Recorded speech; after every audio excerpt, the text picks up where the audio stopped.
सर्वेभ्यो नमो नमः। कक्षा में उपस्थित सभी सदस्यों का आदर सहित अभिवादन एवं स्वागत भी। सभी सदस्य अपने अपने इष्ट देव का ध्यान करें। माता गायत्री के मंत्रों का एक बार उच्चारण अवश्य कर ले। साथ ही अपने प्रेरणा के स्रोत एवं अपने गुरुजनों को भी अंतर्मन से अभिवादन कर ले। हम लोगों के द्वारा प्रतिदिन कुंडली फलादेश पर कक्षा आयोजित की जाती है।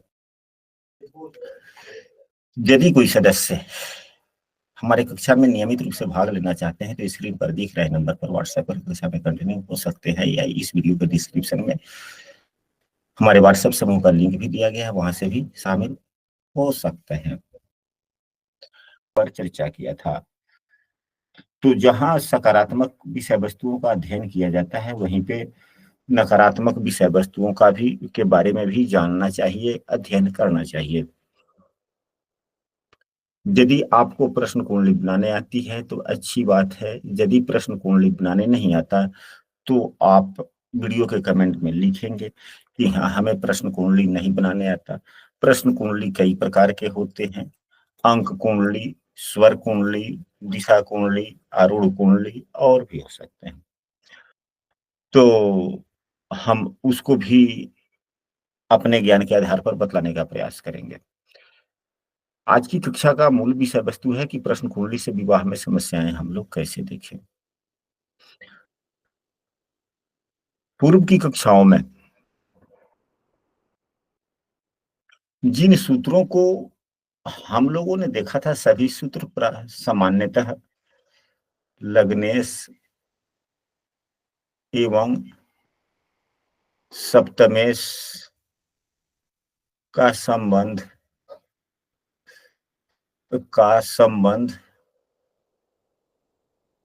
एवं गुरु शुक्र से संबंधित था। इसके बाद में आज की कक्षा में हम लोग समस्याओं पर चर्चा करेंगे।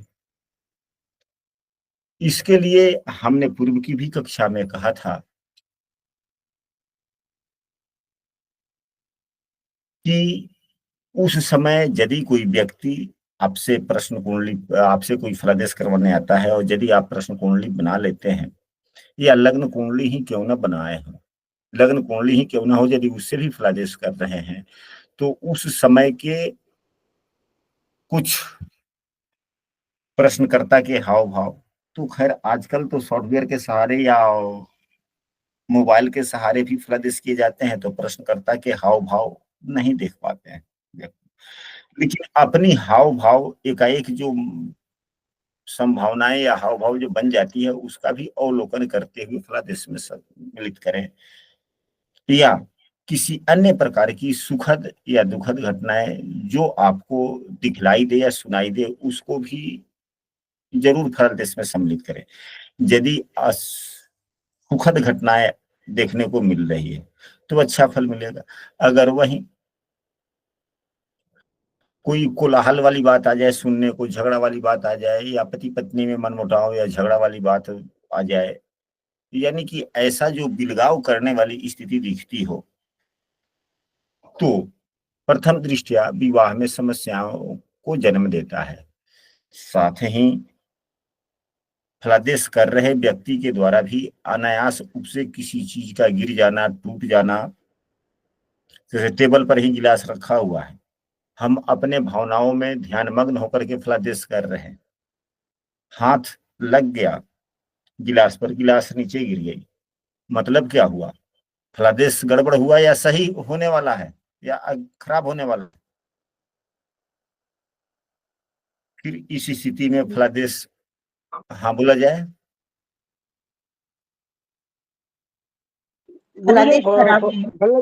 ये हो जाएगा ना, गड़बड़ हो जाएगा। तो इन सभी चीजों का ध्यान हम सबों को रखना चाहिए। हम लोगों ने पूर्व की कक्षाओं में अच्छे सगुन, बुरे सगुन इत्यादि के बारे में काफी चर्चा हुई है। बार बार उसकी चर्चा करने से क्लास बाधित होता है। यदि कोई कक्षा में नया है और हमारे प्रतिदिन की कक्षा में शामिल होना चाहते हैं तो स्क्रीन पर दिख रहे नंबर पर व्हाट्सएप पर कक्षा में कंटिन्यू हो सकते हैं, या इस वीडियो के डिस्क्रिप्शन में हमने अपने व्हाट्सएप समूह का लिंक भी दे दिया है, यहाँ से भी शामिल हो सकते हैं। यदि आपको कक्षा अच्छी या लगती है तो इस वीडियो को आप अपने मित्रों के पास में भी शेयर कर सकते हैं। तो आज की कक्षा का सबसे पहला सूत्र, यदि पापग्रह, यदि पापग्रह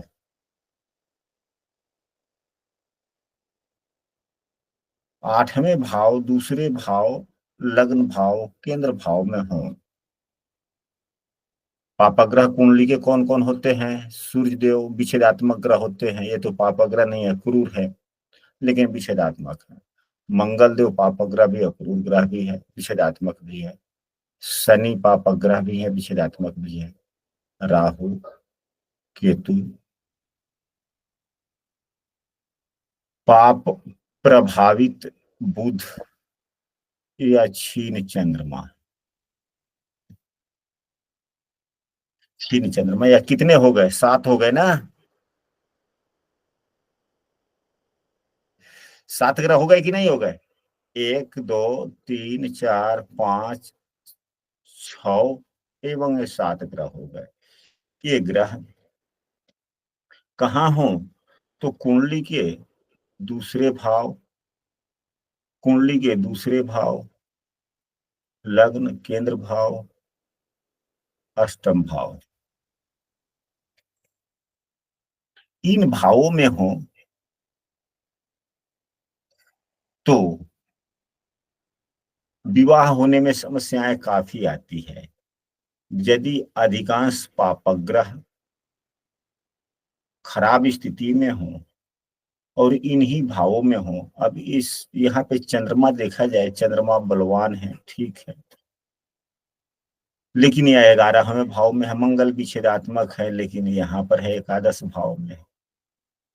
यह अलग प्रकार की समस्याओं को जन्म देता है। या यही भाव प्रभावित भी हो जाए, इन्हीं ग्रहों से तो समस्याएं आती है। मंगल की चौथी दृष्टि यहाँ पर पड़ रही है, केतु भी है, यहाँ पर राहु की भी दृष्टि है, पापयुत बुध की भी दृष्टि है। तो 3 पापक ग्रहों की दृष्टि एवं एक और पापक ग्रह, एक और पापक ग्रह, तो 4 पापक ग्रह हो गए। दूसरे भाव पर 4 पापक ग्रह की स्थिति बनी। जी गुरु। यहाँ पे शुक्र देव ऊंचके हैं, शुभग्रह हैं, परंतु इनकी नीच की दृष्टि, तो जहां पे नीच की दृष्टि होती है नुकसान करता है। तो 4 1 5 हो गए कि नहीं नुकसानदायक?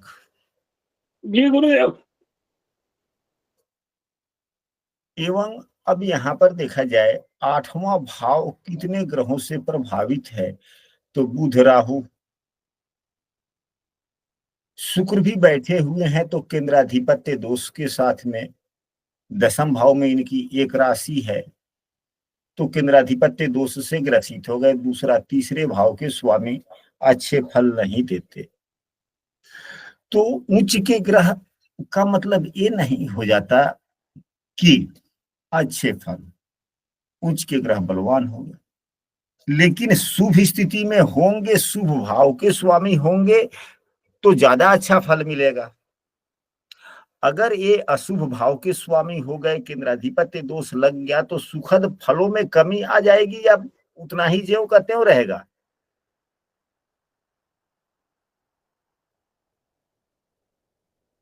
कुंडली मतलब कमी आ जाएगी गुरुदेव। कमी आ जाएगी, क्योंकि शुक्र देव यहाँ पर उच्च के हैं, ठीक है, लेकिन उनकी दृष्टि यहाँ के लिए भी नीच की हो गई, तो यहाँ भी दूसरा भाव भी खराब कर दिए। शुक्रदेव राहु से युक्त भी हो गए, ग्रहण योग लगा। शुक्रदेव पर शनि की दृष्टि भी है, बुध की भी दृष्टि, यानी कि विच्छेदात्मक ग्रहों का प्रभाव अष्टम भाव पर भी है।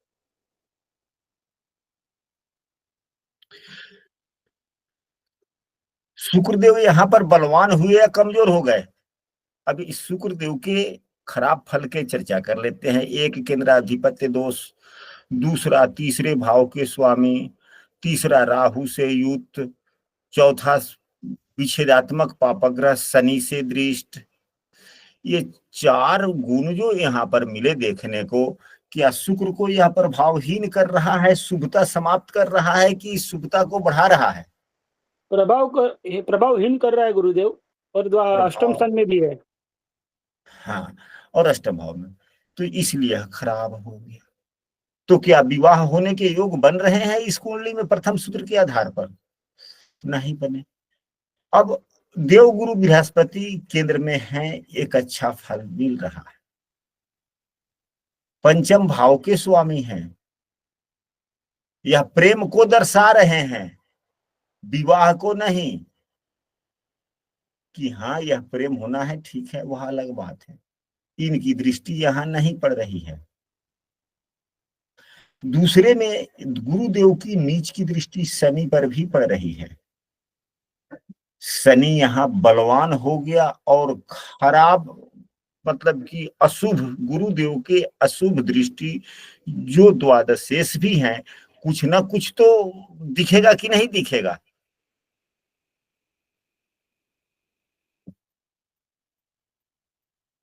गुरुदेव की शुभता के बारे में देखा जाए तो क्या इनको कोई पापग्रह देख रहा है? नहीं देख रहा।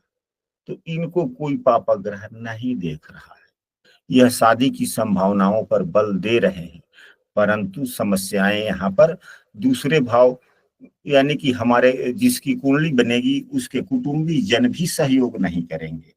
दूसरा भाव जिसका पीड़ित होता है, प्रभाव खराब होता है, पाप युक्त या पाप पीड़ित हो जाता है, पापग्रह की युति दृष्टि बन जाती है, तो हमारे संबंधी जन, कुटुंबी जन रिश्ते वाली बात में सहयोग नहीं करते हैं। और दूसरी नंबर वाली बात, आठवें भाव में अधिकांशतः पापग्रहों का जमावड़ा हो जाना। आठवां भाव विवाह भाव का, यह धन भाव है, विवाह हर भाव से दूसरा भाव है। तो यदि यहाँ पर अब देखा जाए, बात विद्या की होती, बात ज्ञान का होता, प्रश्न होता, तो क्या हो जाता है? अच्छे फल होते। बात धन की होती तो अच्छा फल हो जाता। बात आय की होती तो कुछ अच्छे फल दिखते, परंतु बात विवाह की है, जीव तत्वों की है, इसलिए संभावनाएं बहुत ना के बराबर दिखी। इस सूत्र को स्पष्ट समझ लिया आप लोग? आगे चला बढ़ा जाए। जी गुरुदेव। दूसरा सूत्र, जो प्रश्न कुंडली बनी, दूसरा सूत्र प्रश्न कुंडली जो बना, उस कुंडली में छठे या आठवें भाव में चंद्रमा हो। प्रश्न लग्न से जो लग्न कुंडली बन गई, उससे कुंडली के छठे भाव या आठवें भाव में चंद्रमा हो जाए तो विवाह होने की संभावनाओं में कमी हो जाती है, समस्याएं आती है। अब वह समस्याएं किस प्रकार की होगी? तो चंद्रमा यहां पर अगर बैठा या यहां पर बैठा तो वह किस ग्रह से दृष्ट है, वह किस ग्रह से दृष्ट है, यह अलग विषय वस्तु है। हम लोग अभी विवाह में समस्याओं को देख रहे हैं, और विवाह में बाधक ग्रहों पर जब चर्चा होगी वहां पर हम लोग इसको समझ लेंगे। लग्न में चंद्रमा हो तो अच्छे फल देखने को मिलते हैं, शादी होने की संभावनाओं में बल मिल जाता है, परंतु लग्न में चंद्रमा हो और यह दूसरा, हाँ दूसरा सूत्र स्पष्ट समझ लिए कि चंद्रमा अगर छठे आठवें भाव में हो तो शादी में समस्याएं आती है। इन सभी सूत्रों को जो हम लोग प्रश्न कुंडली पर चर्चा कर रहे हैं, यह लग्न कुंडली पर भी प्रभावी होती है। लग्न कुंडली का भी जब हम लोग फलादेश करते हैं तो उसमें गोचर के सभी ग्रहों को लगाते हैं। लग्न कुंडली में गोचर का उपयोग किया जाता है या नहीं किया जाता है? किया जाता है गुरु। तो वही दूसरा सूत्र हो गया। अब हम लोग तीसरे सूत्र पर चलते हैं। तीसरे सूत्र में अभी हम लोग चर्चा कर रहे थे कि लग्न में अगर चंद्रमा हो, लग्न में अगर चंद्रमा हो तो शादी होने की संभावनाओं में बल मिलता है और यथाशीघ्र शादी होती है। यानी कि रिश्ते तुरंत आने ही वाले होते हैं 2-4 दिन में, या जिसके यहाँ से रिश्ते आने वाले होते हैं वह सोच रहा होता है कि हम फलाने जगह जाएंगे। यदि आपकी लड़का ही शादी करने वाला है, प्रश्न कुंडली बन गया, लग्न में अगर चंद्रमा है तो हम कह सकते हैं कि आप जाइए, शादी होने की संभावना में काफी बल मिलता है। आपके यहाँ जो रिश्ता लेकर आने वाला है वह मन बना चुका है कि हम उनके यहाँ जाएंगे। यदि कन्या की कुंडली है, लग्न में चंद्रमा है, तो हम ऐसे कह सकते हैं कि आप जहां जाने के लिए मन बना के रखे हुए हैं कि हम फलाने जगह जाने वाले हैं, तो जिसके यहाँ जाने वाले हैं उसको एहसास है पूर्व से ही कि फलाने जगह से व्यक्ति आने आने वाला वाला है, है। वह आपका इंतजार ही कर रहा है। शादी की संभावनाओं में बल मिलता है। अगर यही लग्न में चंद्रमा हो और चंद्रमा शुभग्रह के द्वारा देखा जाता हो तो समझ जाइए कि शादी होने के यह प्रबल योग हैं। आजकल की शादी में हमने देखा है कि जब वार्तालाप चलती है तो कभी कभी बीच वाले व्यक्ति के द्वारा कुछ बात कहने पर विवाह के रिश्ते टूट जाते हैं, कट जाते हैं। टूटते करते हैं कि नहीं टूटते करते हैं?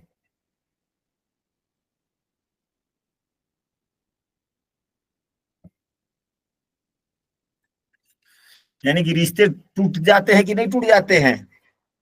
टूट जी जाते टूट हैं। जाते हैं गुरुजी। कभी कभी टूट जाते हैं।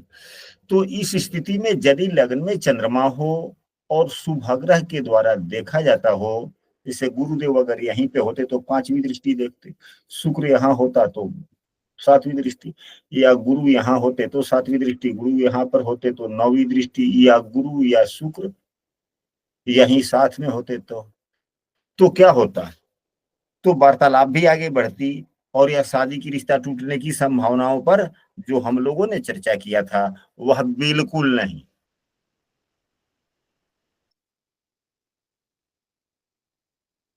बातें स्पष्ट हो गई? जी गुरुदेव। जी गुरुजी। अब इसी सूत्र पर जो अभी हम लोग तीसरा सूत्र जो पढ़ रहे हैं, इसी सूत्र का विलोम है कि चंद्रमा लग्न में हो और पापग्रह के द्वारा देखा जा रहा हो, पापग्रह के द्वारा देखा जा रहा और 7वां भाव भी पाप प्रभावित हो तो विवाह में विलंब होने आता में है। हाँ काफी समस्याएं आती है। और समस्याएं किन ग्रहों के द्वारा आती है? तो जिस ग्रह के द्वारा 7वां भाव प्रभावित हो और चंद्रमा प्रभावित हो सकता है कि केवल एक मंगल ही यहाँ पर बैठ जाए। तो देख लिए कि नहीं, 7वें भाव को भी प्रभावित कर दिए एवं लग्न में बैठे हुए चंद्रमा को भी प्रभावित कर दिए। या कोई भी पापग्रह 7वें भाव में हो, इसी सूत्र का प्रतिरूप है कि चंद्रमा लग्न में हो और 7वें भाव में कोई भी पापग्रह। अगर हम लोग सूत्र बनाते हैं कि लग्न में चंद्रमा 7वें भाव में पापग्रह, तो यह क्या कह रहा है? यह कह रहा है कि लग्न में चंद्रमा का होना आवश्यक है। 7वां भाव में पापग्रह होने का मतलब ये हुआ कि 7वां भाव भी पाप प्रभावित हो गया एवं उस पाप और चंद्रमा भी पाप प्रभावित हो गया। अगर यहीं पे कोई अन्य लग्न बना हुआ होता, कोई अन्य लग्न होता,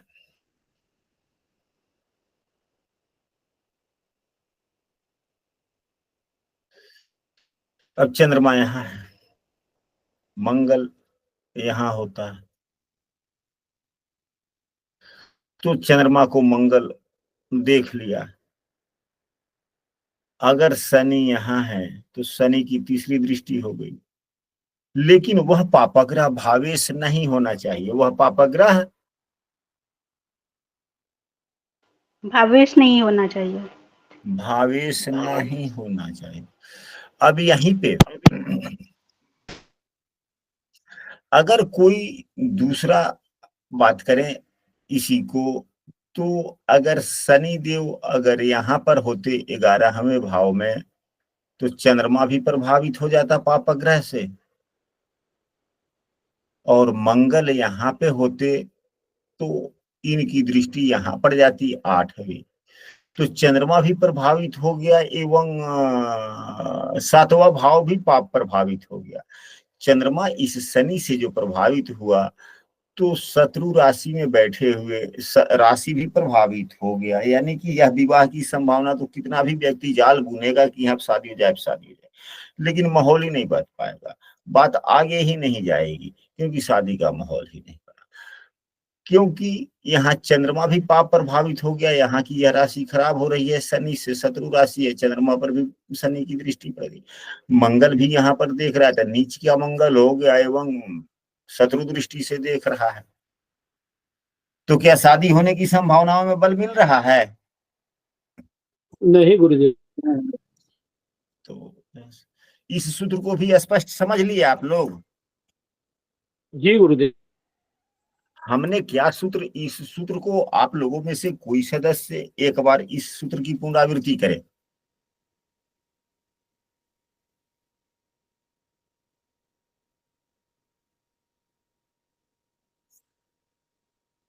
हमने गुरुदेव कहा मैं कि हाँ कोशिश बोला करता जाए। हूँ मैं, हाँ चंद्रमा लग्न में हो और पाप ग्रह के द्वारा देखा जा रहा हो, और 7वां भाव भी पाप ग्रह से प्रभावित हो, तो शादी में विलंब होता है यह किसी ग्रह के समस्या है। द्वारा। हाँ हाँ हाँ जी, ठीक है, ठीक है, ठीक है। ओके। हाँ, यानी कि लग्न में चंद्रमा हो, पाप प्रभावित हो, और 7वां भाव भी पाप प्रभावित हो, तो शादी में समस्याएं आती है। चंद्रमा का लग्न में होना विवाह में आसानी देता है, लेकिन किस जब यह चंद्रमा पाप प्रभावित न हो या 7वां भाव पाप, दोनों ही पाप प्रभावित न हो, तो दोनों में कोई एक अगर शुभ प्रभावित है तो शादी होती है। जी गुरुदेव। अब हम लोग अगले सूत्र पर चलते हैं। सप्तम भाव में जब भी हम लोग प्रश्न कुंडली बनाएं, तो सप्तम भाव में 7वें भाव में 6, 8, 12 का स्वामी न हो,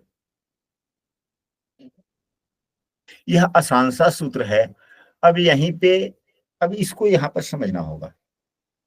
हमने लिखा बोला कि 7वें भाव में 6, 8, 12वें का स्वामी न हो। अब इस उदाहरण, यह उदाहरण कुंडली जो बन गई, 6ठे के स्वामी शनिदेव हैं, अगर यहाँ शनिदेव होते तो फिर यह 6ठे के स्वामी होकर भी समस्या दे देते नहीं देते, क्योंकि ये शनिदेव साथ में 7वें के भी, शनिदेव 7वें के भी स्वामी हैं। अच्छा अच्छा, 7वीं के, इसलिए बरोबर।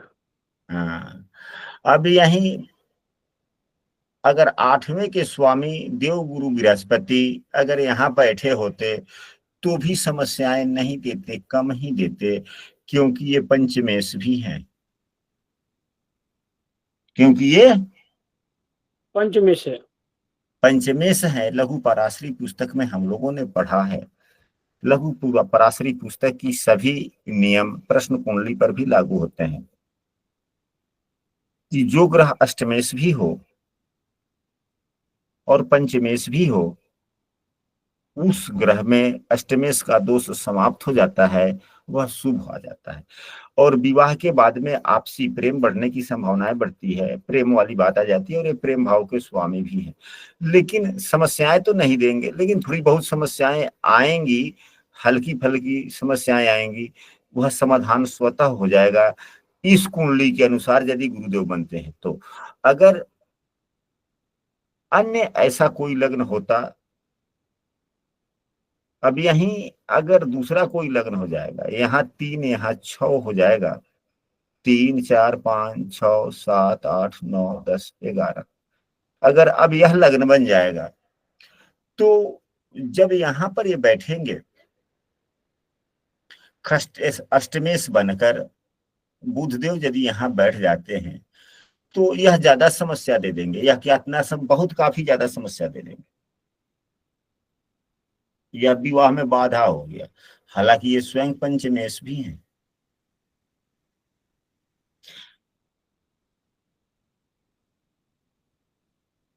बारहवें भाव के स्वामी चंद्रमा भी अगर यहाँ पर होता है, यहाँ पे 4 नंबर की राशि लिखी गई है इसलिए हमने यहाँ पे चंद्रमा लिखा। आप लोग जब प्रश्न कुंडली बनाए तो अपने देखें कि उस समय का 12वें का स्वामी, यदि 12वें भाव के स्वामी चंद्रमा हो करके सप्तम भाव में बैठते हैं, इस उदाहरण कुंडली में चंद्रमा 11वें भाव में है, यह अच्छी बात है। विवाह का भी प्रश्न हो, चाहे किसी भी चीज का प्रश्न हो, और चंद्रमा 11वें भाव में हो तो लाभ मिलने की संभावनाओं में बल हो जाता है, यानी कि विवाह होने की संभावना बढ़ जाता है। लेकिन अब यही चंद्रमा मन के भी कारक हैं, 12वें भाव के भी स्वामी हैं, और उनके पिताजी या माताजी, चाहे वह पुरुष की के लिए पूछ रहे हो महिला के लिए पूछ रहे हो, तो विवाह होगा ही नहीं, विवाह में कोई समस्या नहीं है। अगर चंद्रमा द्वादशेष है तो, खष्टेश है तो, या अष्टमेश है तो, वह जो सामने वाला जो व्यक्ति होता है जिसकी शादी होनी होती है, वही कहता है कि अभी हम शादी नहीं करने वाले हैं, और माता पिता परेशान कि हाँ भाई पंडित से दिखलाओ कि लगन वगन चल रहा है कि नहीं चल रहा है। ऐसी बातें अक्सर होती है कि नहीं होती है? जी गुरुदेव। अक्सर होती है। तो हम सब ऐसे कह सकते हैं, ऐसी स्थितियां बनती है तो हम लोग कह सकते हैं कि यह शादी के योग तो भी है, लेकिन अगर कुछ शादी होने के योग भी बन रहे हो और चंद्रमा 6ठे 8वें 12वें का स्वामी होकर यहाँ पर बैठे 7वें भाव में, तो हम लोग कह सकते हैं शादी के तो योग बन रहे हैं, लेकिन आपका जो संतान है, चाहे आपकी जो बच्ची है या बच्चा है, अभी वही मना कर रहा है। थोड़ा सा उसको सुझाव दीजिए, या किसी से समझवाइए, या आप अपने मित्रों से या आप अपने रिश्तेदारों से बोलिए। तो अगर इस प्रकार की समस्या होती है तो फिर क्या उपाय करेंगे हम लोग? अगर चौथे भाव में, सप्तम भाव में 12वें 6ठे या 8वें भाव के स्वामी होकर के चंद्रमा अगर यहाँ पे बैठ गए, तो उपाय क्या करेंगे? जो हमने सुझाव दिया वह तो करेंगे, लेकिन अगर आपसे यह पूछा जाए, पूछ लेते हैं लोग, अक्सर पूछते हैं, जब भी कुंडली दिखलाएंगे तो वह उपाय जरूर पूछते हैं कि हाँ गुरुदेव, यह बोला जाए कि क्या उपाय करे, क्या कोई पूजा पाठ करे। लोग पूछते हैं कि नहीं पूछते हैं? पूछते हैं गुरुदेव। तो पूजा पाठ भी अवश्य बतलाने चाहिए। पूजा पाठ करने से, जप हवन करने से सभी ग्रह प्रसन्न होते हैं। मतलब जिस ग्रह का आप पूजा करते हैं, व्रत करते हैं, उपवास करते हैं, हवन करते हैं, वे ग्रह प्रसन्न होते ही होते हैं। अब वह कितना प्रसन्न होंगे, वह पूजा करते वक्त हमारी भावनाएं कितनी एकाग्रचित हुई और कितने अंतर्मन से हमने उनसे मांगा। तो जितनी हमारे भावनाएं एकत्रित होती है उतना ही पूजा में फल अधिक मिलता है। अगर भावना ही नहीं लगे, इच्छा ही नहीं हो, सिर्फ दिखावे के लिए हम जप अनुष्ठान कर लें, तो क्या फल मिलेगा? नहीं मिलेगा गुरुदेव। नहीं मिलेगा। तो यदि अभी यहाँ पर जो समस्याएं हम लोगों ने देखा कि ऐसी ऐसी बात है, तो समस्याएं तो आना स्वाभाविक सी बात है। तो अपने संबंधियों से, अपने रिश्तेदारों से कहे कि फला व्यक्ति, हमें थोड़ा लड़कवा को समझाइए, यदि लड़का है शादी नहीं कर रहा है। और किस ग्रह की पूजा करने के लिए बतलाएंगे? चंद्र का सवाल है तो गुरुजी चंद्र की पूजा बोलेंगे ना? नहीं, कोई फायदा ना होगा। तो फिर दूसरे भाव के स्वामी या दूसरे भाव में बैठे हुए ग्रह या दूसरे भाव को देखने वाले ग्रह को, यानी कि दूसरा भाव मजबूत कर देंगे। तो यहाँ पर देव गुरु बृहस्पति है, देख रहे हैं, तो जब हम दूसरे भाव को देखने वाले ग्रह या दूसरे भाव के स्वामी को अगर हम मजबूत करते हैं तो इसे लाभ मिलता है। जब सुझाव देने वाला तो यह सुझाव उस बच्चा बच्ची को कौन देगा? हमारे स्वजन ही देंगे ना। जी गुरुदेव। तो हम स्वजन को मजबूत कर लेंगे, दूसरे भाव को, ताकि वह एक बार सुझाव सलाह दे करके वह ऊपर के मन से नहीं सुझाव सलाह दे, वह बार बार सुझाव सलाह दे, स्वेच्छा से दे, बार बार दे। तो जब बार बार सुझाव सलाह देना होगा तो एक बार अगर कोई सुझाव सलाह दे दिया तो ठीक है, दूसरा बार, तीसरा बार, तो दूसरे भाव को आप जितना मजबूत करेंगे उतना ही सुझाव सलाह मिलेगा ज्यादा, कि नहीं मिलेगा? जी गुरुदेव। तो अगर लड़का ही ये शादी नहीं करना चाहता, कहेगा नहीं हम 2 साल के बाद में शादी करेंगे, और अधिकांशतः रिश्तेदार उनके कहने लगे कि नहीं छोड़ो छोड़ो, तो वह भी कहेगा अच्छा ठीक है, जब आप लोग नहीं मान रहे हैं तो फिर ठीक है, पिताजी को बोल दीजिएगा, जो रिश्ता आएगा ठीक ठाक कर लेंगे शादी। तो स्वजन आपके बार बार समझाएं, इसके लिए स्वजन भाव को मजबूत करना होगा कि नहीं करना होगा? जी गुरुदेव। अब इसके बाद में चलते हैं अगले सूत्र पर। अगला सूत्र है कि सप्तम भाव खराब ना हो। हालांकि यह बातें कल की भी कक्षा में, कल तो नहीं, हाँ परसों की कक्षा में, कल तो कक्षा स्थगित थी। सूत्र यह है कि सातवें भाव में कोई भी ग्रह नीच राशि में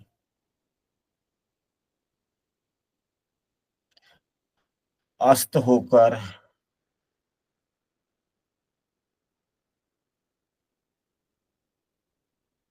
पाप प्रभावित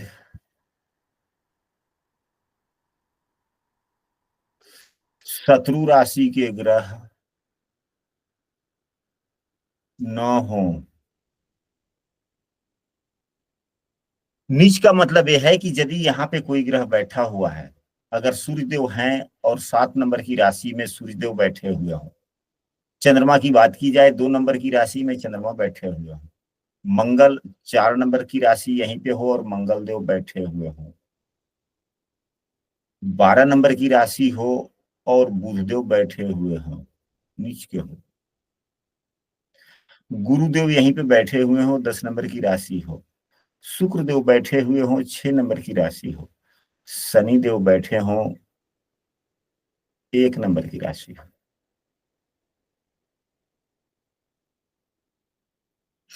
तो नीच के हो गए। तो यदि नीच के हो जा रहे हैं तो सीधे नहीं कहें कि हाँ शादी नहीं होने वाली है। फिर उस ग्रह को, जो 7वें भाव में जो ग्रह नीच का होकर बैठा है, उसे नवमांश बनाकर देख लें कि क्या नवमांश में वह उच्च का हो गया है। यदि नवमांश में उच्च का हो गया तो बहुत अच्छा है, शादी होने की संभावना में बढ़ जाता है। यदि नवमांश में, चाहे वह भाव कोई भी हो, भाव नवमांश में चाहे किसी भी भाव में हो, शादी होने में बल मिल जाता है। हाँ, नवमांश के 6ठे, 8वें, 12वें भाव में, 7वें भाव में बैठे हुए ग्रह ना हो। अगर 7वें भाव में कोई अच्छा ग्रह भी बैठा हुआ है और वह नवमांश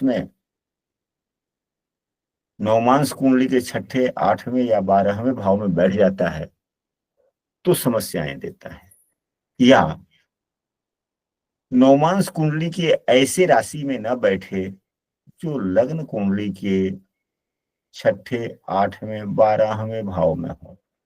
अगर यहीं पे कोई भी ग्रह होते और वह नवमांश में 10 नंबर की राशि में बैठे हुए होते, 12 नंबर की राशि में या 4 नंबर की राशि में बैठे हुए होते, तो समस्या काफी होने की संभावना है। ये तो नीच की बातें हो गई। अस्त की बात यह है कि सूर्य भी यहीं पे हो और सप्तम भाव में सूर्य भी हो और साथ में कोई अन्य ग्रह भी हो, तो अस्त हो गए वो। जितना अधिक ज्ञान उसके आधार से, कभी कभी ऐसी स्थितियां होती है कि सूर्यदेव अगल बगल के भाव में होते हैं और उससे अगले भाव में या उससे पिछले भाव में कोई भी ग्रह होता है तो उस स्थिति में भी अस्त हो जाते हैं। इतना तो ज्ञान आप लोगों को पूर्व से है या नहीं है? जी अगर यहीं पे सूर्यदेव होते 3 अंश के होते और यहीं पे शनि है अगर 27 अंश के हुए तो सप्तमेश क्या हो गया? अस्त है कि अस्त नहीं है? अस्त है। अस्त है, 3 3 6 अंशों का अस्त हो गया। सप्तमेश अस्त न हो। अगर यहीं पे शनि है 10 अंशों में है तो अस्त हो गए। यहीं पे शनिदेव अगर 25 अंश के हैं तो क्या होगा? शनिदेव अस्त हुए? फिर नहीं हुए ना। सूर्यदेव यदि 3 अंश के हैं और शनि यहाँ सप्तम भाव में 25 अंश के हैं तो क्या शनिदेव अस्त माने जाएंगे? नहीं माने जाएंगे गुरु। नहीं माने जाएंगे। तो यह भी देखना चाहिए कि भाव का स्वामी अस्त न हो या भाव में कोई ग्रह अस्त न हो। इसको समझ। अब शत्रु राशि का कोई ग्रह न हो 7वें भाव में, तो 7वें भाव में जो राशि है उस राशि को देखें कि कौन सी राशि है। यहाँ पे 7वें भाव में 11 नंबर राशि है, 11 नंबर राशि के स्वामी शनिदेव होते हैं। अब यहाँ कौन कौन से ग्रह मित्र हैं? तो बुध शुक्र मित्र है, शेष सभी ग्रह क्या है? शनि के शत्रु ही हो गए। शेष सभी ग्रह चाहे सूर्यदेव हो, चंद्रमा हो, मंगल हो, गुरु हो, ये चारों ग्रह में से कोई भी हो, समस्याएं। हाँ, यदि कोई पापग्रह हो तो वह ज्यादा समस्याएं, यदि शुभग्रह हो तो न के बराबर, अगर लग्नेश भी है तो न के बराबर समस्याएं, अगर शत्रु राशि हो या कोई शुभग्रह है जैसे गुरुदेव शुभग्रह है तो इनके माध्यम से समस्याएं कम। अब यहाँ पर शनि होते तो ये भावेश हो जाते तो अच्छी बात, तो यह नुकसान नहीं देते। हाँ, अब यहाँ पर मंगल है, अब तो समस्याएं आ गई कि नहीं आ गई यदि मंगल है तो?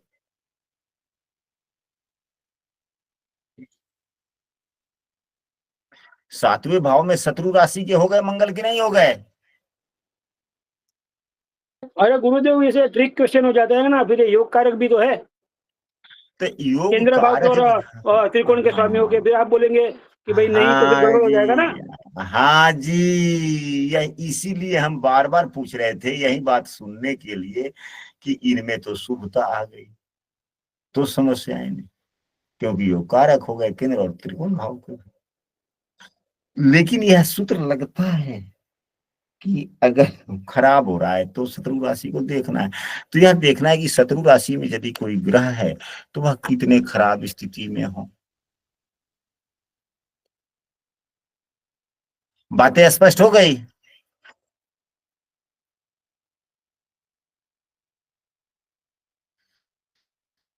तो अब इससे आगे चलते हैं। यदि सप्तम भाव पाप पर भावती हो, सप्तम भाव यदि पाप कर तरी में हो तो भी विवाह में समस्याएं आने की संभावनाएं बनती है।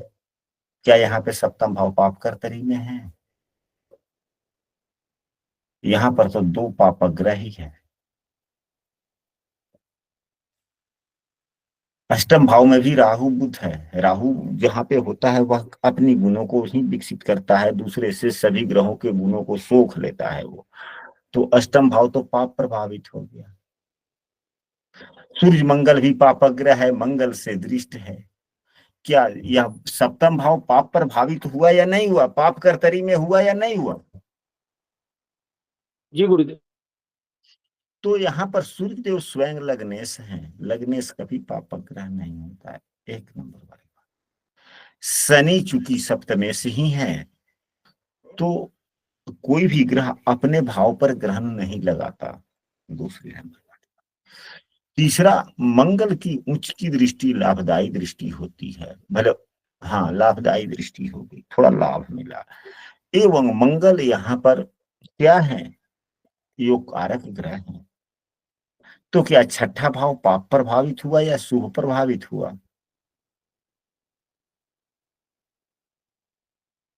मंथन करें, चिंतन करें।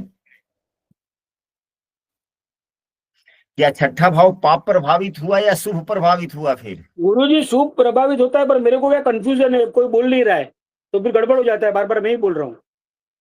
ठीक है, इसके बाद से लोग बोलेंगे ठीक है, हर प्रत्येक दिन सभी व्यक्ति नहीं बोलते, सब दिन कोई एक ही कोई व्यक्ति बोलता है, ठीक रहता है। तो कल कोई दूसरे सदस्य बोलेंगे, गड़बड़ हो जाता है ना, अधिकांश आदमी माइक खोलते हैं तो वह गड़बड़ हो जाता है, कोई जी एक गुरुदेव, सदस्य। जी गुरुदेव। तो आज की कक्षा में जितने सूत्रों को हम लोगों ने चर्चा किया, सभी सूत्र उपयोगी हैं। आशा करते हैं कि आज की सभी विषय वस्तु आप लोगों को पूर्ण रूप से समझ में आया होगा।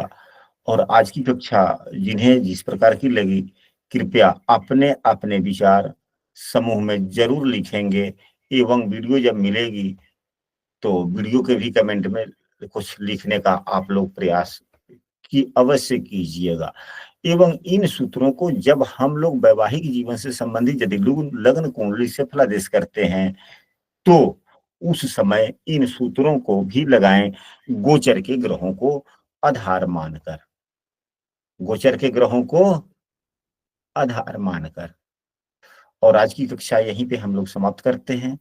कल हम लोग किसी विवाह से संबंधित प्रश्न कुंडली से हम लोग यह देखने का प्रयास करेंगे कि अगर कोई पति पत्नी है और पूछ रहा है कि कुंडली तो नहीं है, ऐसी ऐसी समस्याएं हैं, क्या दाम्पत्य जीवन अच्छा व्यतीत होगा या आपस में कलह वगैरह होगी, तो उस पर आधारित हम लोग कल की कक्षा करेंगे।